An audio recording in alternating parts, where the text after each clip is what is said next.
Magandang umaga, kumusta po? Narito po ulit ang update natin para sa lagay ng ating panahon.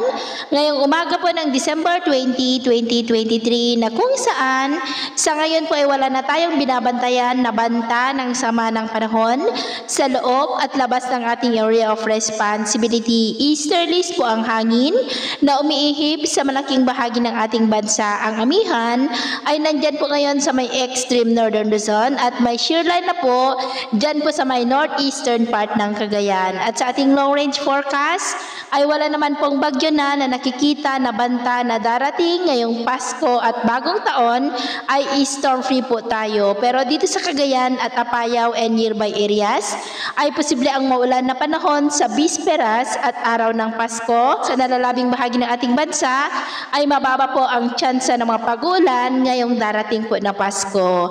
At sa lagay ng ating panahon ngayong madaling araw ay maayos naman ang lagay ng panahon sa malaking bahagi ng ating bansa, pero may mga tsansa pa rin ng mga isolated rains sa may Batanes, Babuyan Islands, ilang bahagi ng Cagayan, Quezon, Palawan, ilang bahagi ng Bicol, Eastern Samar, Davao, Misamis Occidental, Zamboanga del Sur, Lanao del Sur at yan po sa may Siquijor. At mamaya ay sisikat ang araw sa malaking bahagi ng ating bansa, pero may mga tsansa pa rin ng mga ulap na kalangitan with isolated rains sa may Babuyan Islands, Santa Ana, Cagayan, Quezon, Palawan, Camarines Norte, Sorsogon, Catanduanes, Siquijor, Eastern Samar, Sulu Archipelago, Dipolog, Misamis Occidental at Lanao del Norte. At mamayang hapon, posible pa rin ang maulap na kalangitan with isolated rains sa ilang bahagi ng Northern Luzon, Quezon, Palawan, Dipolog, Misamis Occidental,